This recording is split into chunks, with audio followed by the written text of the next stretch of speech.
دی چې کله دا خبرې وکړلې نو په دې تورات کې الله پاک جو دا حکم راولېږو چې تاسو شام ته لاړ شئ. اصل کې دا بني اسرائیل جو د شام نه راغلي، شام د دې ابایي وطن و. حضرت یوسف علیه السلام چې کله د مصر بادشاه جوړ شو نو حضرت یعقوب علیه السلام د خپل اولاد سره تقریبا 72 کسانو، د یعقوب علیه السلام اولاد بچیو مو، نوسی پکې مو، کړوسی پکې مو، دا ټول 72 کسانو. نو دی د یوسف علیه السلام چونکې د مصر بادشاه جوړ شو نو یعقوب علیه السلام خپل بچیو، نوسی او کړوسی دا ټول د ځان سره روان کړل. دی خپل ابایي کلی پرېښود مصر ته چې کوم د هجرت وکړو. د دې خپل کلی شام. نو په دې شام باندې قوم عمالقه دی چې کوم دی په دې باندې قابض شو. دا ډېر یو جنگجو قوم او ډېر پهلوانانو. نو حکم راغی بني اسرائیلو ته چې بني اسرائیلو تاسو ورشئ او ستاسو په ځمکه په شام باندې قوم عمالقه دی قبضه کړې ده، نو تاسو دې سره جهاد وکړئ او د خپل ځمکه ته خلاص کړئ. شام او فلسطین دا ته خلاص کړئ، په دې باندې په خپله قابض شي. نو دی حضرت موسی علیه السلام د څه وفرمیل؟ دی وی فذهب انت وربك فقاتلا انا ها هنا قاعدون. وی موسی وی تو ستا رب دې لاړ شي جهاد ور سره وکړئ او موږ خو د دې ځای نه د تلو نه یو، تاسو جهاد وکړئ، کسان مړه کړئ او تیار ځمکه چې هر څه برابر شي نو بیا موږ ته ووایو نو موږ به لاړ شو ځمکه کې به آباد شو. پاک د تیارې والو موږ به بیا آباد شو. خو ته او ستا رب دې چې کوم دی وجنګي. نبی علیه السلام صحابو ته په جنګ کې ډېره زیاته ګرمي وه، سخت حالات وو. نبی علیه السلام دعا کوله. نو اخره کې په انصارو باندې نظر شو.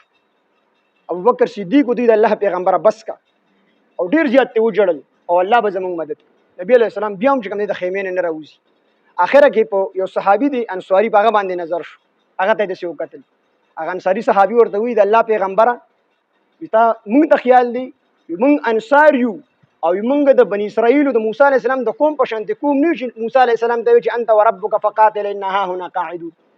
موږ صحابه یو، موږ انصار بستانه مخکې هم جنګېږو، ستاسو نه وروسته به هم جنګېږو، ستاسو نه ښي طرف ته به هم جنګېږو، ستاسو نه ګس طرف ته به هم جنګېږو. او د الله پیغمبره خو تاسو حکم کوئ په دې دریاب به موږ اسونه ور واچو. نو موږ د بني اسرائیلو په شان قوم نه یو. نو دی موسی علیه السلام ته وایي چې ستا او ستا رب دې وجنګېږي او چې کله دا قوم عمالقه ټول ختم کړي، دی مړه کړي او ځمکه مکمل آباد شي، بیا موږ ته ووایي نو موږ به درشو ځمکه کې به آباد شو. نو الله پاک جل جلاله په دې باندې خفه شو. وادي تیه دا چې کوم دی یو وادي ده د مصر او د شام په منځ کې ده، تقریبا شپږ نیم میله کې دا وادي ده. په هغې کې دا ټول بني اسرائیل رابند کړل، نظربند یې کړل او داسې نظربند کړل چې دوی به کله شام طرف ته روان شو که نه نو تله به غونډه روز سفر به یې وکړو. نو دوی به دغه 6 میله آبادۍ نه نشو وتی، دغه 6 میله میدان نه به نشو وتی. نو ته سرځای پورې بیا سفر وکړو، شپه به شو، اوده به شو، نو چې سهار به شو نو بیا چې کوم ځای نه به روان شو نو هلته کې به ناست. 40 کاله الله پاک دی په وادي تیه کې نظربند کړي وو هلته کې.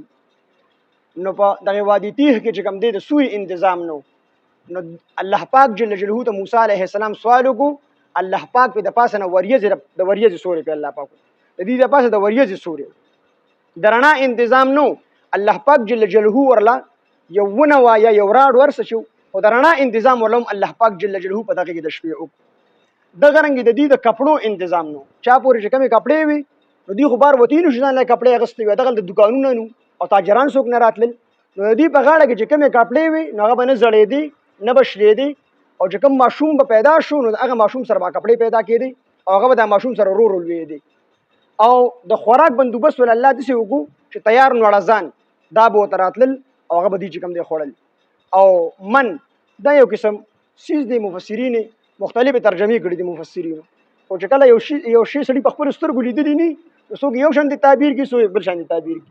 خو بهرحال دا یو خوږ سیز و، د اسمان نه به راپرېوتو راورېدو به څرنګه چې دا واوره راورېږي او دا د پیو په شانتې سپینو د مستو په شانتې کلکو او د ګبین نه زیات خوږ. نو دا سیز به چې کوم دی الله پاک دی له ورکو. او دویم نوړه ځان دا به دې ځان له ریتولو، ځان له به د کباب جوړولو. نو دا ټول سیزونه به دي چې کوم دی دا به دوی خوړل. نو دا دوره انعامات په الله پاک کړي او بیا په دغه میدان کې اوبه هم نه وي. نو دی موسی علیه السلام دی د الله پیغمبر اوبه نشته دی. نو الله پاک جل جلاله موسی علیه السلام ته حکم وکړو چې د ګټې له چې کوم دی امسا راپرېږده. نو چې کله ګټې له امسا راپرېښود نو هغې نه 12 چینې روانې شوې. نو دا 12 قبیلې وې نو هرې یوه قبیله به د خپلې چینې نه چې کوم دی اوبه څښلې او د موز او دست لپاره به یې هم استعمالولې. نو دا دومره لوی نعمتونه به الله پاک جل جلاله وکړل.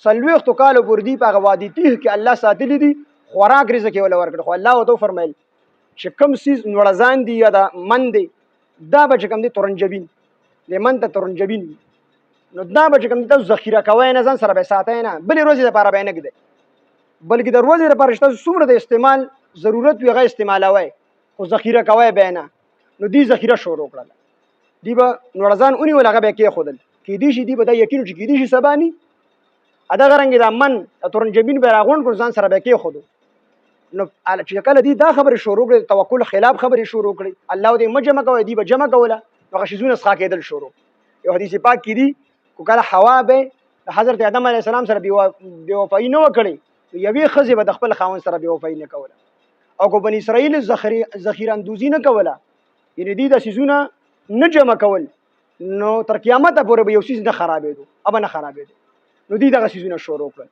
او بیا نور پرمیشونه هم شروع کړل دوی زمونږ د دې شي نه ډه تور شوی دی د دې من او د سلوانه مونږ له چې کوم دی مسور پکار دي او مونږ له چې کوم دی پیاز پکار دي او مونږ له اوږه پکار